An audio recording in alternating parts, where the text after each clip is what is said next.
But first, I'd like to give you a brief overview of this Satsang session. If you'll direct your attention towards your screen, you'll see the first element is Satsang. Satsang is a scientific method whereby we may obtain peace, light, and love in our life. It requires no physical skill, spiritual accomplishment, or meditation experience to begin this practice. Satsang consists of two words, Sat and Sang. Sat means positive energy, and Sang means to be with or to be in the presence of. Therefore, the word Satsang means to be in the presence of positive energy. The next element is meditation. Meditation is an important part of Satsang. When we meditate, we withdraw consciousness from worldly objects and direct it inwards to focus on a single thought. In doing so, our minds become calm and our thoughts become pure, thereby allowing us to obtain higher states of consciousness, such as enlightenment, peace, light, and love. Inner orientation. There are two types of Satsang, inner Satsang and outer Satsang. An example of outer Satsang would be chanting or attending pilgrimages. When we practice outer Satsang, we have the potential to change our behavior, but only through the practice of inner Satsang can we obtain higher states of consciousness, such as enlightenment, peace, light, and love. The Satsang that you will learn today is an inner Satsang where we meditate in silence. Group session. These practice sessions are structured for group participation. When we meditate as a group, our focus is improved and our personal progress along our spiritual path is expedited. By regularly attending these practice sessions, the benefits of group participation are amplified. Joy and inner happiness. All beings wish to experience joy. Joy is the eternal longing of the soul, but only through the practice of inner Satsang can we obtain a joyous state. Each time we practice Satsang, our inner happiness gradually increases, ultimately culminating in a state of joy, which we experience 24 hours a day, 7 days a week. The agenda for today consists of 3 sessions: the informative session, the practice session, and the interactive session. During the informative session, a lecture will be given about a Satsang topic, the founder, or some relevant spiritual topic. During the practice session, you'll receive instructions on how to meditate, followed by a period of practice. During the interactive session, you have the opportunity to ask questions, or there'll be a panel discussion. And now, I'd like to introduce the facilitator for today's event. He has over 40 years of Satsang experience. He's the grandson of Guru Maharaj, the founder of Ramashram Satsang. He was born into a Satsang family where he experienced his family members obtain states of enlightenment and lead lives of peace, light, and love. At an early age, he began traveling with the mission throughout India, facilitating satsangs. And during that time, he witnessed the positive effects that satsang could have on mankind. And upon arriving to the United States, both he and his wife continued to facilitate satsangs for local satsangees. He has led teams of satsang members in translating important satsang literature into English and has worked tirelessly to make satsang more accessible to Western and English-speaking audiences. He currently travels throughout the United States, India, and England, facilitating satsangs while maintaining his duties as a husband, a father, and an IT executive. Today, he will teach us a rare and ancient form of satsang as taught by Guru Maharaj. Please join me in welcoming Mr. Sanjeev Kumarji. So happy Tuesday, everyone. Glad that we're here. So today, initially, I wanted to talk about my grandmother, both her birthday and the day of her passing was January 26th and 28th. But I always feel that I am never ready for it. She has had profound impact on me, and just articulating it, I always find myself to be,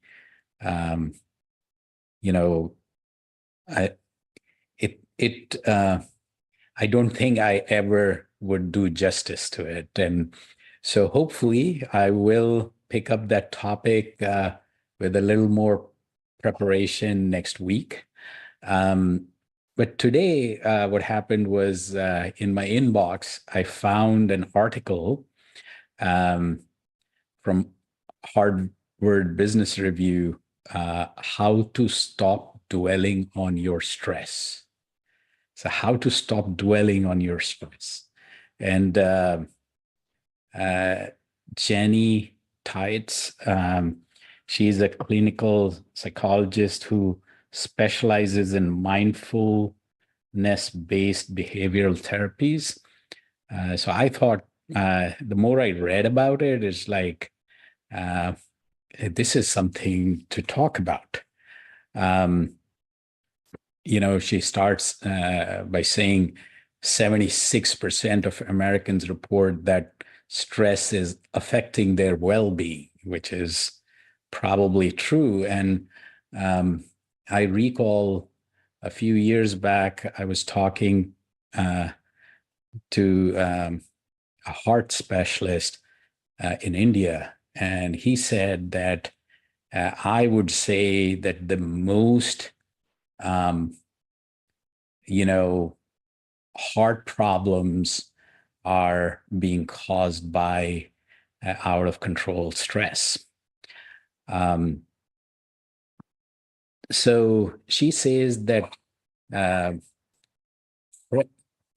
preservative cognition, which she says is a fancy phrase of for overthinking, ruminating, and worrying. And while it's easy to imagine that this kind of thinking can better prepare us to handle stress, science suggests that actually, it turns acute stress, which is how we are responding to a single and discrete event or situation, into a prolonged stress. And then, she goes on to talk about,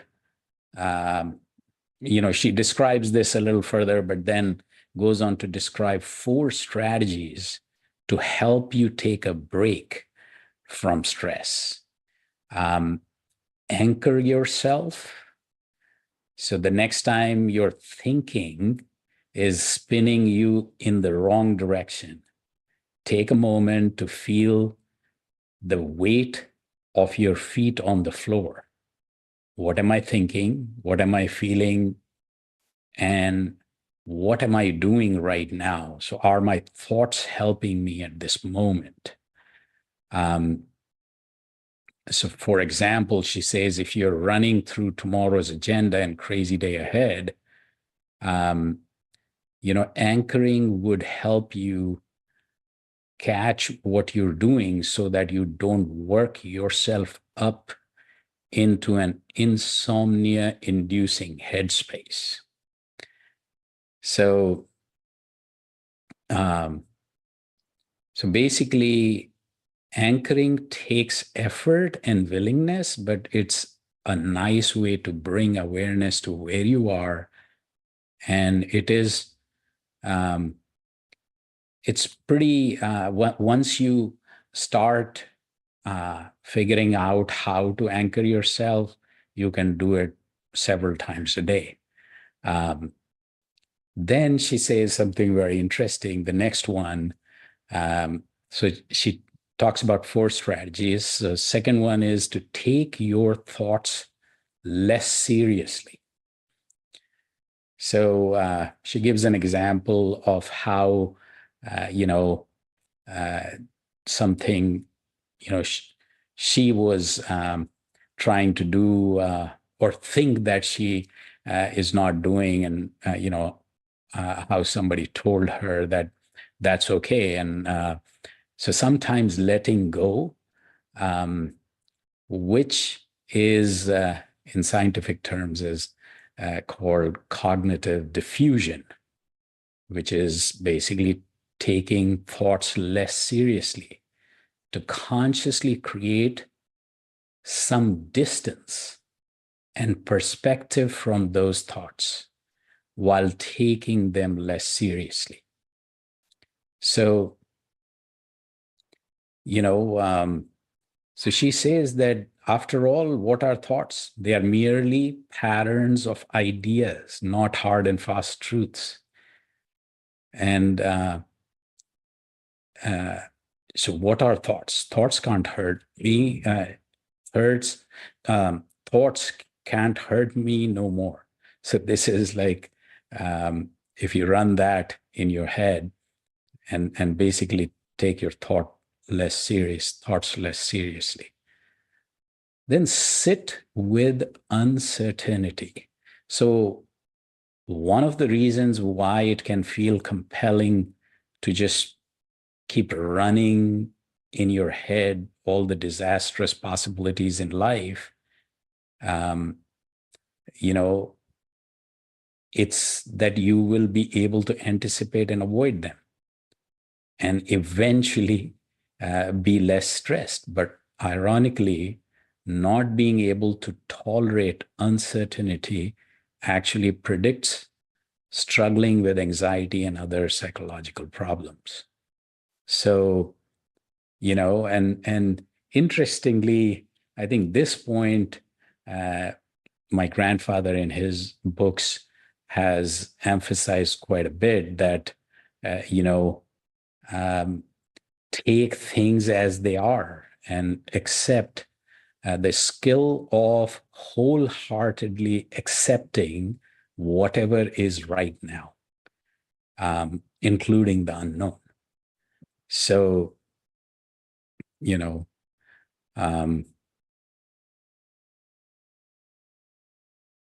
this is accepting uncertainty may mean sitting with some amount of fear, but the alternative is trying to micromanage reality, which simply isn't possible. So accepting your emotions also makes it clear that unlike running through these things again and again, which can keep us in its grip for hours, feelings are actually quite transient. And when we stay in the present moment. So again, we come back to how to stay in present moment. And the fourth strategy is to self-validate. So unresolved issues with people we come across daily can easily fuel overthinking. Maybe a customer says something, or a prospective employer ghosts you, or other things that you can't confront directly.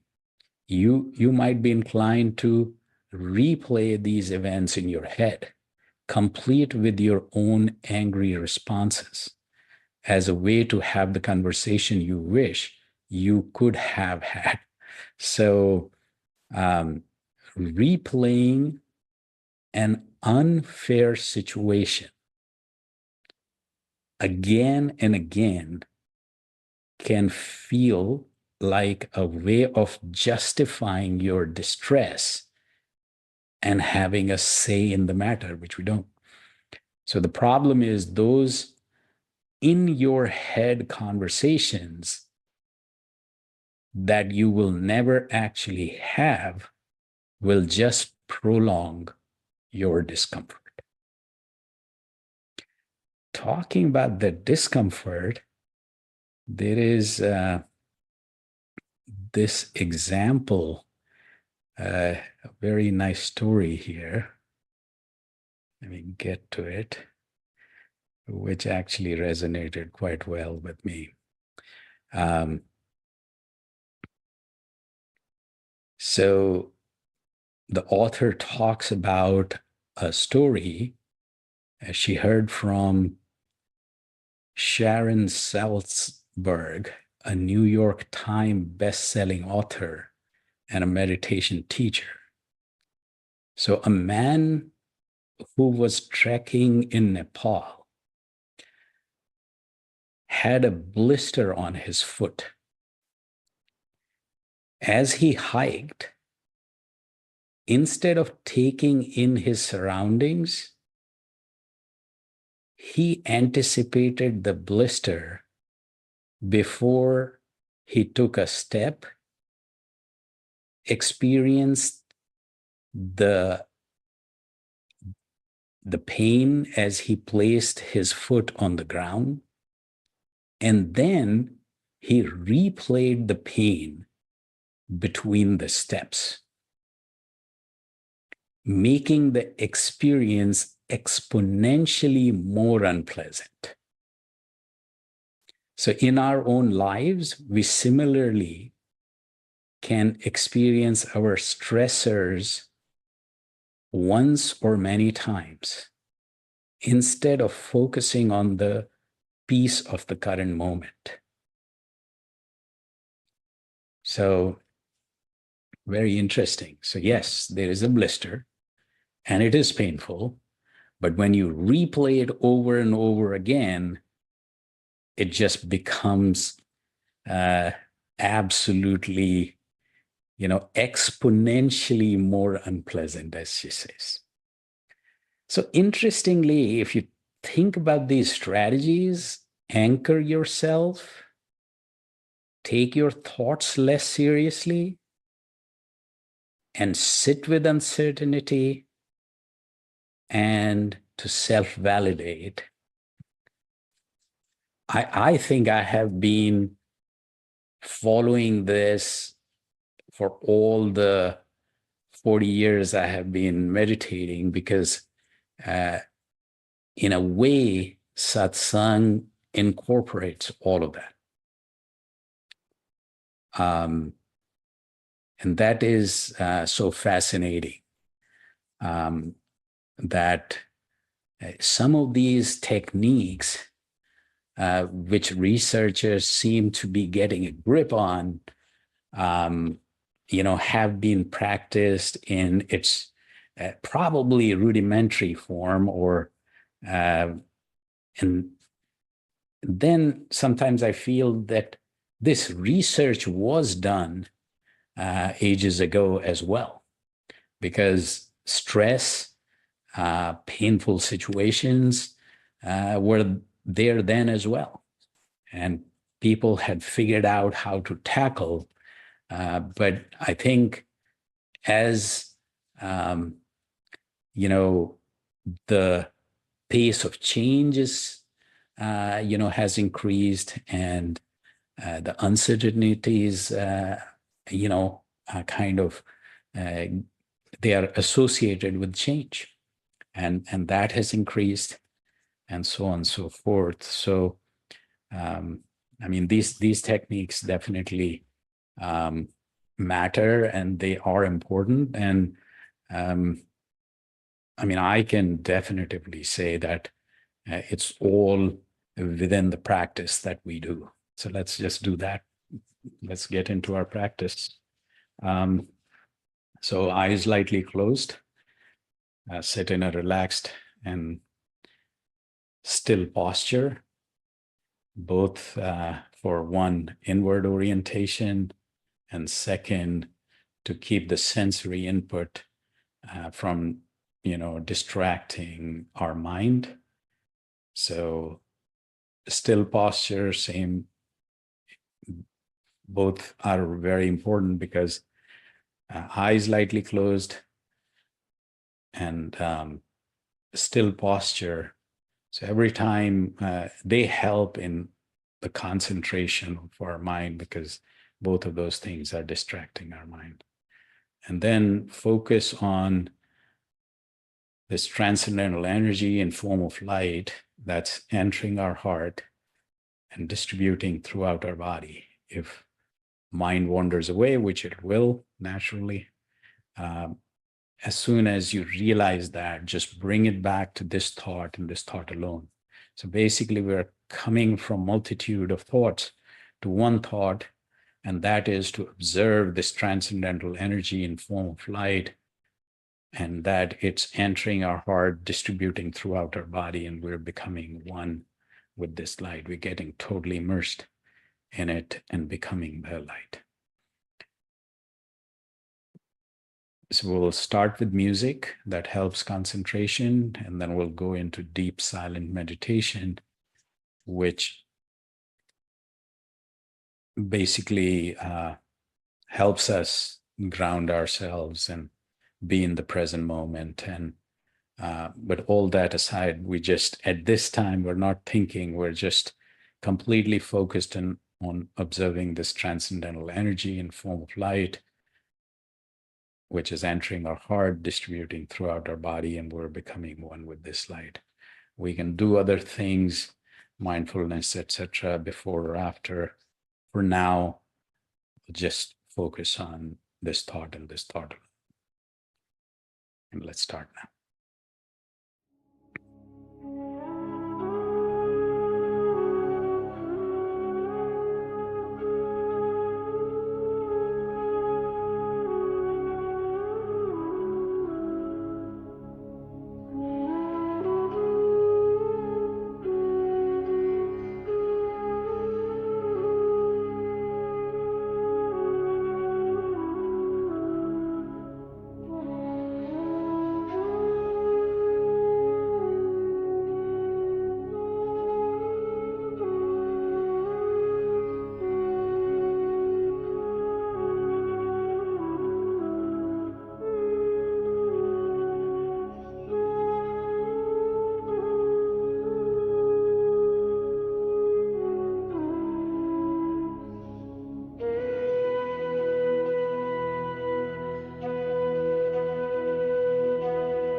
So happy Tuesday, everyone. And so Parul. Hello. Okay, so, and also just let me know about my mic because last time I think it was going out. It's okay? Yeah, it's okay. Okay. Yeah, so on the topic of emotions and the monkey mind, I think a big thing in meditation is being able to silence our thoughts and going deeper into the meditation. And I think it just takes some time to get to that place where you are able to sit with yourself and access the higher mind. It just takes time. But, and this is something that you've taught me, Dad, which is that music that we listen to that brings us into the meditation. It's actually a vibration that is kind of helping you to get, acclimated, I guess, or prepping you to go into the meditation so that you can sit there for a longer period of time. So the music is actually, it's almost like a healing frequency or a vibration that preps you to go into a silent meditation. And when you come out of it, it's also kind of bringing you back to your body and mind and soul. So I think, yeah, just tapping into the music and allowing it to connect with your body and everything is a good practice to get into before you start the meditation. And also, obviously, like outside of meditation, doing yoga or exercising and all of these things, they can also help you to sit silently for 10 to 15 minutes. And eventually you'll get to 30 minutes and even more than that if you'd like. But yeah, I think it's all about preparation and allowing your body and mind to calm down before you sit down. So yeah. So how do you anchor yourself?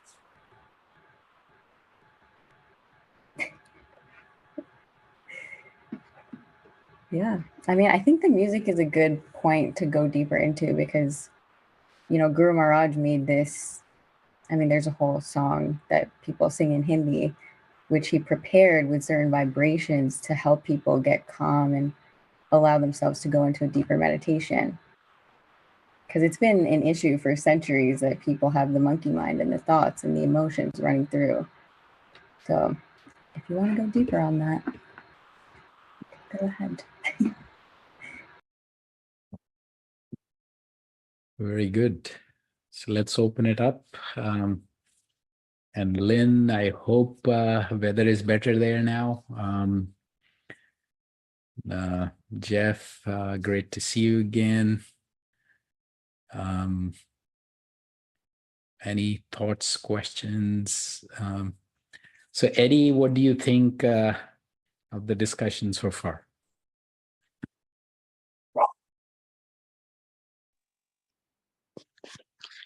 Yeah, I think everything centers around, what's been said so far. I think everything really does center around being able to quiet the mind. And so you've talked about that in the past. Harold talked about it today, and that is, achieving that that silence or that state of mind where the thoughts aren't rampant. We don't have the monkey mind, and we can touch the depths of the ocean, as you've said before. And so that's really kind of how we anchor and ground ourselves. I mean, it's maybe counterintuitive or whatever, but just being at peace and having a calm mind really is our true anchor, right? It's a source and base of strength. When we're in that state, obviously, we have our greatest potential to contact that universal or intelligence that exists in the universe. So we're able to tap into that, and and that's a powerful thing for us, because then we can make the right decisions and be a little less anxious about the decisions and the actions that we take.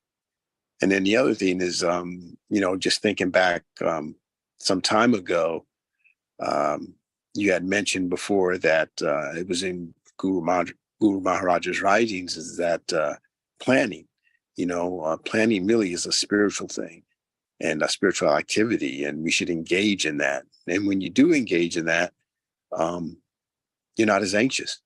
Your plans can be adaptable, certainly, and they can be changed, but just having a plan gives you some assurity, and it gives you some stability, and you're not just sort of like a leaf floating in the wind. You're sort of grounded in that sense. You know what you're going to do, and you kind of direct your energies and focus towards that, achieving that goal. So planning is really a big part of, in terms of our daily living, of being calm and less anxious. I've seen people really worry themselves to death, and then you say, okay, well, what plan do you have? What plan did you make? To find a solution to your problem, and they go, well, I don't have any. And it just really becomes a mess for themselves. And so I just think, just add to the conversation that planning really is a big part of helping us remain, calm and less anxious in this world. Yeah, while I was talking about this article, the way it talks about these strategies, and one of them is to sit with uncertainty. And that actually, my father gave a lecture on, how to really deal with uncertainty, and with the backdrop of Guru Maharaj's teachings. So I'll probably pull that up and maybe talk more about that in one of the sessions.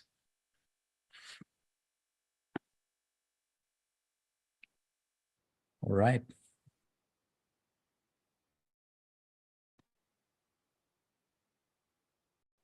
Okay, so good session today. I think it was had a great immersive weekend in Seattle this past weekend. Actually, we had 3 sessions, 3 different places there. It's really, really nice to connect back with some of the folks I hadn't met in a long time. It was good. So still, absorbing that energy. And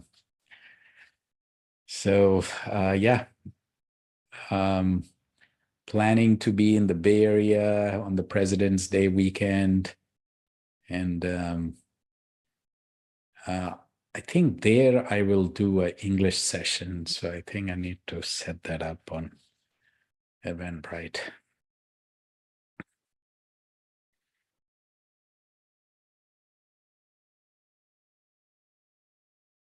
So any wrap-up thoughts?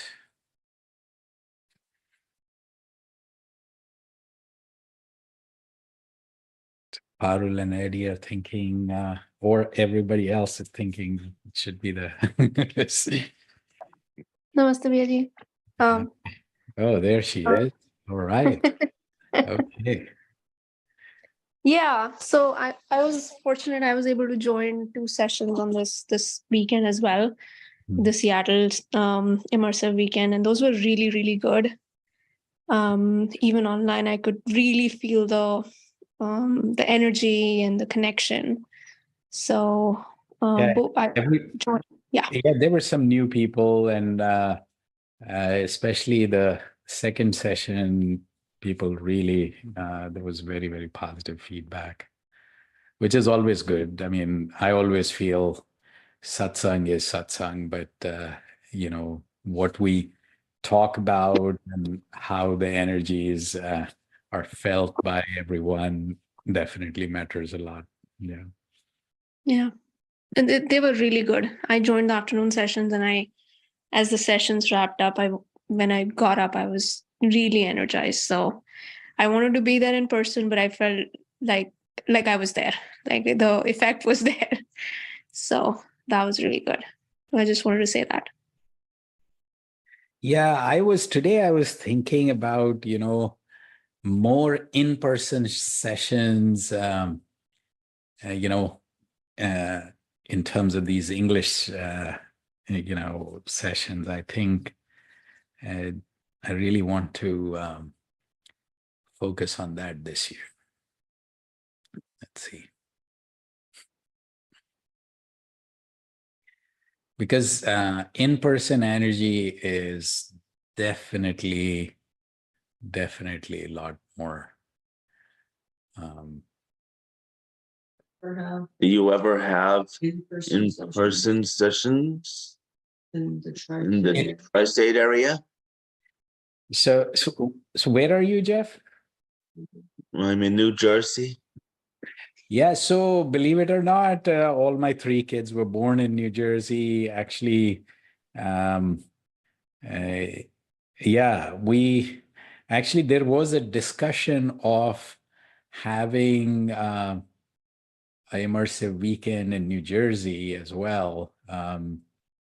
So yeah, quite likely that we'll have one this year, let's say.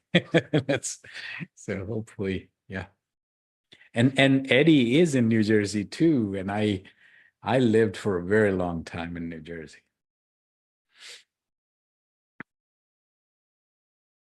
So hopefully this year. And Shivangi is not that far, right? And so is Rajat. So I think if we do it in New Jersey, I think we'll have I was saying that, in New Jersey, we can have probably, easily like more than 50 people if we plan.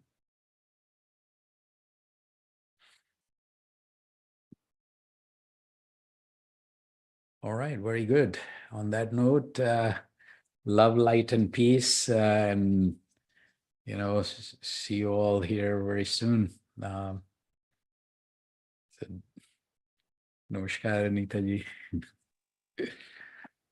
Yeah, namaskar. It's like amazing to see like how much energy you have. Those in-person sessions are great. They're very, very wonderful. But it involves a lot of traveling from your side. It's like I just keep thinking about that. Like, oh my God, I don't know how you handle that, but it's so good that you're able to do this.